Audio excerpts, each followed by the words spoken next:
नमस्ते, welcome to my channel be your own Savera. मेरा नाम शिखा भाटी है। मैंने पॉजिटिव थिंकिंग ग्रैटिट्यूड की हेल्प से अपनी लाइफ को ट्रांसफॉर्म किया। अगर मैं कर सकती हूँ ना, तो दुनिया का कोई भी इंसान अपनी लाइफ को ट्रांसफॉर्म कर सकता है। ये मैं लिख कर दे सकती हूँ। And thank you so much for subscribing my channel. मेरे लिए ये बहुत ओवरवेलमिंग है, ये रिस्पॉन्स जो आप लोगों का मेल से रिस्पॉन्स आता है, मुझे बहुत अच्छा लगता है। ये कहीं ना कहीं लोग मुझसे कनेक्ट कर पा रहे हैं, so thank you so much. आज मैं बात करना चाहती हूँ कि बहुत इन जनरल कि मैं हमेशा पॉजिटिव बोलती हूँ कि पॉजिटिव सोचो। हाँ, पॉजिटिव सोचना है, पर लाइफ में ऐसा टाइम भी तो आता है ना, जब नेगेटिव फील होता है, लो फील होता है। हमें मन करता है यार आज ना मुझे किसी से बात नहीं करनी है, आज मैं इस इंसान से ना बोलूंगा नहीं। मतलब होता है ना, इन जनरल नॉर्मल है। मैं ये नहीं बोलूंगी कि हम हमेशा हाई फ्रिक्वेंसी पे रहते हैं, एक लो फ्रिक्वेंसी पे आते हैं। नॉर्मल है, नॉर्मल मेरे साथ भी होता है। मैं चाहे कितना बोलूं पॉजिटिव पॉजिटिव, पर कभी कभी ऐसा होता है कि मेरा नहीं मन करता, मुझे नहीं मन करता कि मैं किसी से बात करूं या मैं ऑफिस भी करूं। नॉर्मल है, ठीक है। मैं आपको एक बात समझाना चाहती हूँ कि जो पॉजिटिव है ना, हम पॉजिटिविटी से इतना ऑब्सेशन भी नहीं होना कि हमें सिर्फ पॉजिटिव पॉजिटिव रहना। जिस तरह पॉजिटिव इमोशन है, वैसे ही नेगेटिव इमोशन है। ये दोनों काइंड ऑफ एनर्जी है। बस हमने इसको पॉजिटिव बोला है और हमने इसे नेगेटिव बोला है। कैसे पता चला कि ये पॉजिटिव है, कैसे पता चला नेगेटिव है? कि हमने इन दो एनर्जी को कंपेयर किया। आप समझना कि ये दोनों एनर्जी हैं। किसी ने आप किसी भी धर्म को फॉलो करते हो, आप किसी भी रिलीजन प्रैक्टिस को फॉलो करते हो, आप किसी में तो मानते हो ना, खुदा में, भगवान में, जीसस में, किसी एक में आप मानते हो ना कि किसी एक एनर्जी ने सबको बनाया है। तो सोचो ना, जो पॉजिटिव चीजें हैं और जो नेगेटिव चीजें हैं, वो किसी गॉड की क्रिएशन है। किसी ने उसको क्रिएट किया है ना। तो फिर वो गलत और सही कैसे हो सकता है? फिर आप नेगेटिव और पॉजिटिव इमोशन में आप गलत सही कैसे डील कर सकते हो कि यार ये गलत है? ठीक है, हमें पॉजिटिव सोचना है, पर कभी कभार हमारी बॉडी हमें एक सिग्नल देती है कि वो लो फील कर रही है। आज हमें लो फील हो रहा है, तो हमने उसको जज क्यों कर लेना कि अरे यार ये गलत इमोशन फील हो रहा है। और जब अच्छा बताओ, मुझे बताना आप कि जब भी आपको नेगेटिव फील होता है, आप क्या करते हो? पहले पता है मैं क्या क्या करती थी? मुझे नेगेटिव फील होता था, मैं बोलती थी यार मुझे लो फील हो रहा है, मुझे लो फील हो रहा है। मैं एक्चुअली 3-4 लोगों को तो फोन करती थी कि मुझे लो फील हो रहा है। सेकंड मैं सोचती थी चलो मूवी देख लेते हैं, बाहर घूमने चले जाते हैं। ऐसा ही करते हो ना आप भी? पर आप पता है आप क्या कर रहे हो? आप उस इमोशन को ना एस्केप कर रहे हो। आप उस चीज को एस्केप कर रहे हो। आपको कोई इमोशन फील हुआ, आप सोचो आप एक भगवान हो, आप गॉड हो, ठीक है। आप गॉड इस बॉडी में आए हो। हम है तो सब गॉड का पार्ट ना। हम हमें बोला जाता है कि हम भगवान का सब रूप है। तो आप सोचो आप एक गॉड और अब इस बॉडी में आए हो। लेकिन आप उस इमोशन को फील करने की जगह उसको उसको अवेयरनेस डिसॉल्व करने की जगह आप क्या कर रहे हो? आप उस इमोशन को एस्केप कर रहे हो कि ठीक है मैंने एस्केप किया। तो क्या हुआ? वो इमोशन सप्रेस्ड हो गया। सेम जब हम पेन किलर लेते हैं या आप कोई एलोपैथी की मेडिसिन पेन किलर लेते हो, आपको पेन हो रहा है, आपको सर में बहुत पेन हो रहा है, तो आप क्या करते हो? आप जब उस पेन किलर को आप लेते हो, तो आपको कैसा लगता है? आप कैसा फील करते हो? पेन किलर से पेन कम हो जाता है? पेन कम नहीं हो, पेन कम होता है, लेकिन कि बॉडी में पेन नहीं जाता। वो आपकी जो माइंड की जो नर्व है ना, उसको शांत करता है। मतलब उसका जो सिग्नल भेजना बंद कर देता है। ऐसे ही जब हम स्केप करते हैं ना इमोशन से, वो सिग्नल भेजना बंद कर देता है। तो सबसे पहले ना आप एक्सेप्ट करो विदाउट क्रिएटिंग अ स्टोरी।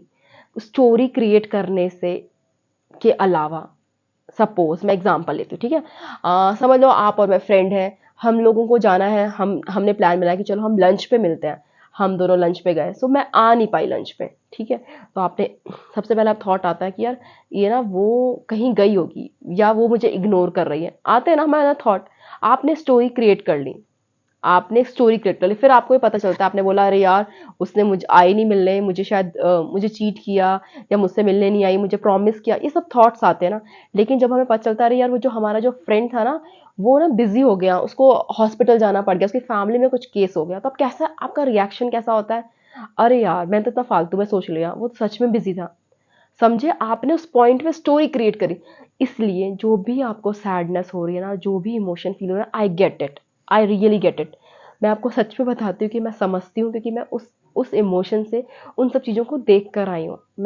मुझे पता है कि हाँ, नेगेटिव फील होता है, लो फील होता है, हम लाइफ में टाइम में लो फील होता है। I get it, I completely get it. पर स्टोरी क्रिएट करने की जगह ना उसके साथ बैठो, उसके साथ ट्राई करो ना, उस इमोशन के साथ बैठने का, सिर्फ ऑब्जर्व करना है। आपको पता है, जैसे आपने देखा है फ्रिज खोला है, जब हम छोटे थे क्या करते थे? हम फ्रिज को बार बार खोल के देखते थे कि इसके अंदर लाइट है या नहीं लाइट। और हम जब भी खोलते ना, फ्रिज के अंदर लाइट होती थी।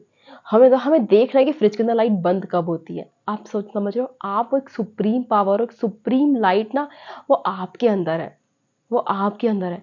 पर जब आपको क्या होता है कि आपको ना, जैसे हम करते हैं, छोटे बच्चे याद है ना, ऐसे करते थे कि जैसे फ्रिज की लाइट, पर वो कभी देख नहीं पाते थे फ्रिज की लाइट कभी बंद होती, कभी नहीं देख पाते थे ना, लेकिन बस सोचते थे कि देखना है फ्रिज की लाइट कब बंद होती। तो वो ना जो सुप्रीम पावर हो ना, वो आप, वो लाइट ना आपके अंदर है।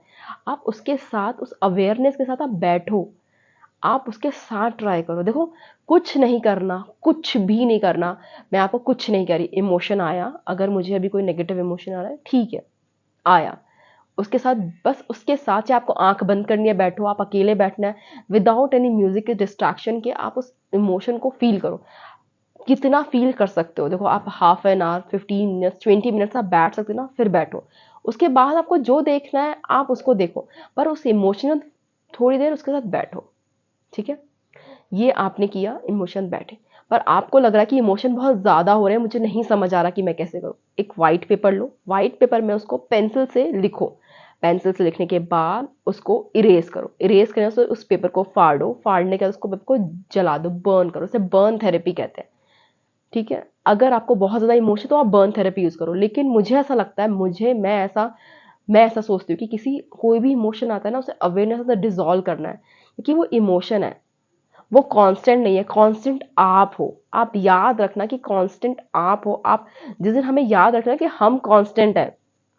आपको याद है ना कि बचपन में आप ऐसे थे, आप तो बड़े हो गए, बचपन में आपकी कोई बुरी आदत दी हुई, कुछ आप मिट्टी से खेलते थे, मिट्टी खाते थे, पर आप तो नहीं खाते ना। जो इमोशन है ना, जो चीज़ चेंज होती है ना, वो टेम्परेरी है, जो चीज़ रहती है ना, वो परमानेंट है। तो आप हो अपनी लाइफ का कांस्टेंट। तो अभी कोई भी नेगेटिव इमोशन हो रहा है ना, तो ये मत सोचो कि यार वो इंसान लाइफ में ये कर रहा है, मेरी सैलरी कम है, वो लाइफ इतना ग्रो कर रहा है, मैं कम हो रहा, नहीं। बैठो उस इमोशन, उसको, उसके साथ बस रहोगे ना, आप उसको लाइट दोगे ना, जब लाइट, अंधेरा, आपको मैंने कहा ना, अंधेरा भगाना नहीं पड़ता, सिर्फ लाइट ऑन करनी पड़ती है। सिर्फ उस अवेयरनेस की लाइट के साथ ना, उस इमोशन के साथ बैठना, ट्राई करना। और मैं एक बुक सजेस्ट करूंगी, पावर ऑफ नाउ, वो बहुत अच्छी बुक है अवेयरनेस के ऊपर, अवेयरनेस की प्रैक्टिस के ऊपर। वो बुक ज़रूर पढ़ना। जब वो बुक मैंने पढ़ी थी 2018 में, तो मुझे काफ़ी अच्छा लगा था। उसमें बहुत अच्छे से एक्सप्लेन किया है अवेयरनेस पॉइंट ऑफ व्यू से, कि आप किसी भी इमोशन को कैसे डिजॉल्व कर सकते हो। तो भी कोई एंग्जाइटी, डिप्रेशन हो रहा है, प्लीज़ वो बुक ज़रूर रिकमेंड करती हूँ कि वो बुक पढ़ना। एंड आई होप आप हमेशा याद रखोगे कि आप गॉड हो। आप, आपके अंदर गॉड है, बाहर नहीं, आप हो। अपनी, जिस दिन आपको अपनी लाइट दिखेगी ना, आप अंदर से आप क्या हो, तो आपको समझ आएगा कि ये सब सिर्फ इमोशन है, ये आएंगे और चले जाएंगे। तो प्लीज फेथ रखना, अपने पर विश्वास रखना। And thank you so much.